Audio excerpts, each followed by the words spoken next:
A few months ago, I honestly didn't think much about coupert. It was just one of those cashback extensions sitting in my browser. Sometimes I used it, sometimes I forgot it was even there. If cashback tracked, that would be awesome. If it didn't, I usually just moved on.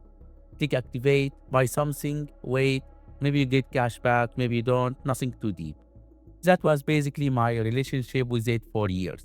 But earlier this year, that has totally changed. I started making some bigger tech purchases than usual. Like, some stuff that I personally use, other stuff that I review on this channel. And if you buy tech hardware, you already know how messy that can get. You see something available, you try to order it fast because 5 minutes later, it might be gone. Sometimes it gets cancelled, sometimes payment timing messes things up, your bank account, your card, stuff like this. Sometimes one order expires, so you place another one. Then one day, I looked into my coupert account and saw an account alert.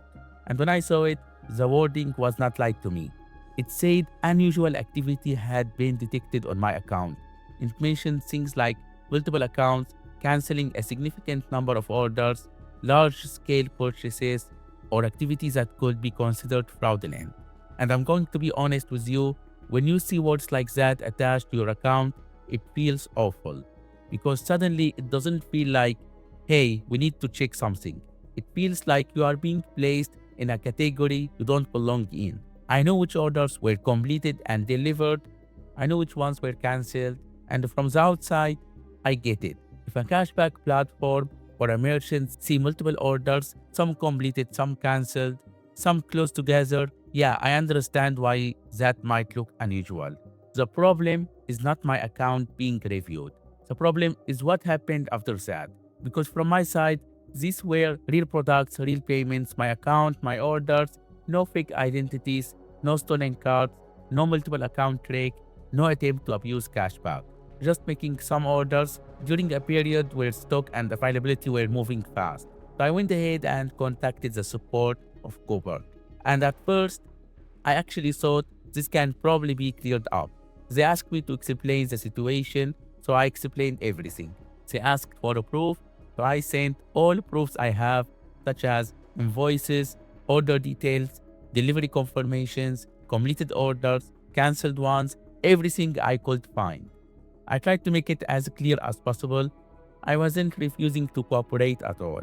I actually wanted them to review it properly because I thought once a real person looked at the full picture, they would understand the context. And for a moment, it really felt like that was happening. Cooper replied saying they understood the situation regarding the multiple orders. They acknowledged my clarification about completed and cancelled transactions. They said the case had been submitted for further investigation with the relevant team. And when I read that, I thought, okay, that's finally it.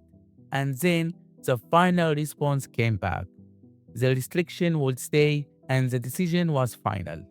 And the reason was basically a merchant complaint. That was it.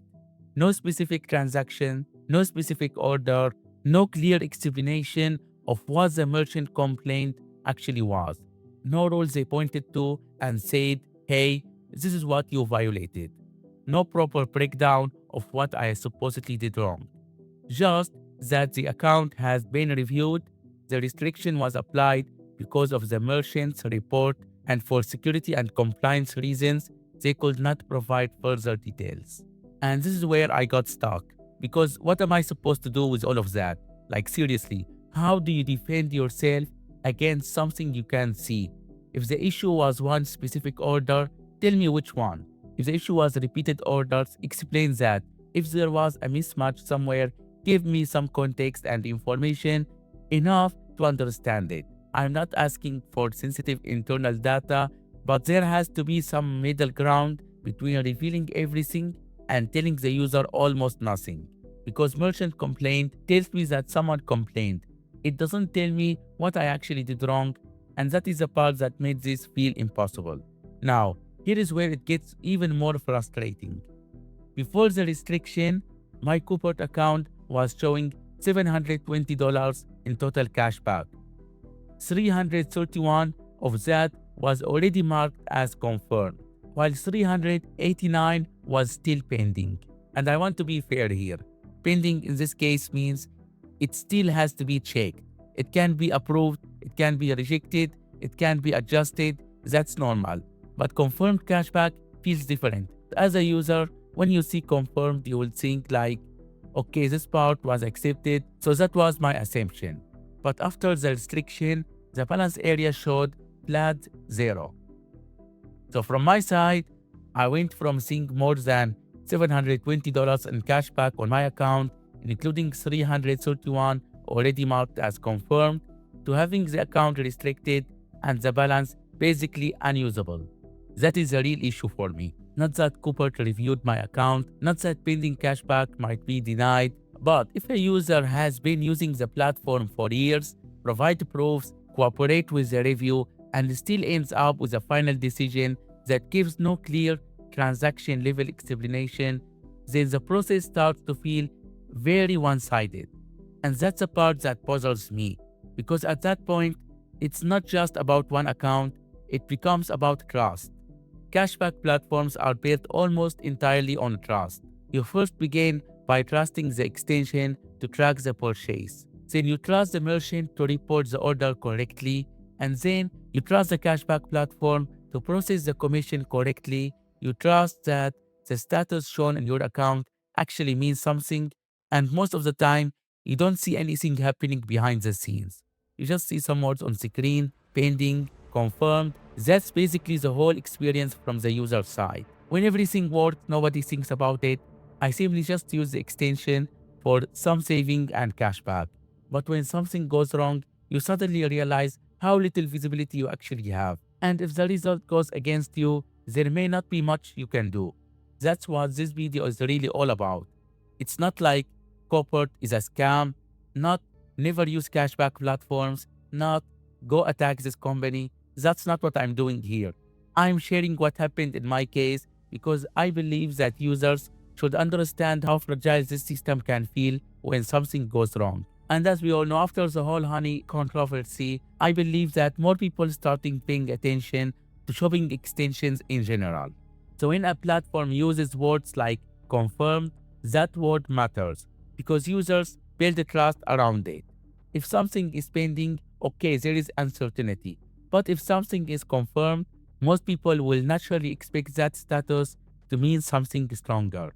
So when confirmed cashback becomes inaccessible after an account restriction and the user is not given a clear explanation of what caused it, that totally creates a trust problem. Because the platform is allowed to do it, maybe their terms give them that right, but that's exactly the problem. After all the emails, screenshots, invoices, explanations, and back and forth, I still have zero idea. Was it one order? Was it a group of orders? Was it the cancelled transactions? Was it the repeated purchases? Was it something in the merchant system? To this day, I still don't have that answer. And without that answer, I can't learn from it. I can't correct anything. I can't properly defend myself. And honestly, I can't fully trust the whole process anymore. A final decision tells you what happened and you just have to deal with it. So now after hearing me all and understanding the whole story, I want to ask you honestly, if this has happened to you, would just merchant complaint be enough for you to accept losing access to cashback that was already marked as confirmed? Or would you expect a clearer explanation before accepting a permanent restriction and even getting back what has been confirmed before restricting your account? That's it from me. If you found this video useful, share it if you believe more people should be aware of such cases, as that helps the video to reach more people. And subscribe to support the channel and be up to date with all my future videos. Thank you for watching and see you in the next one.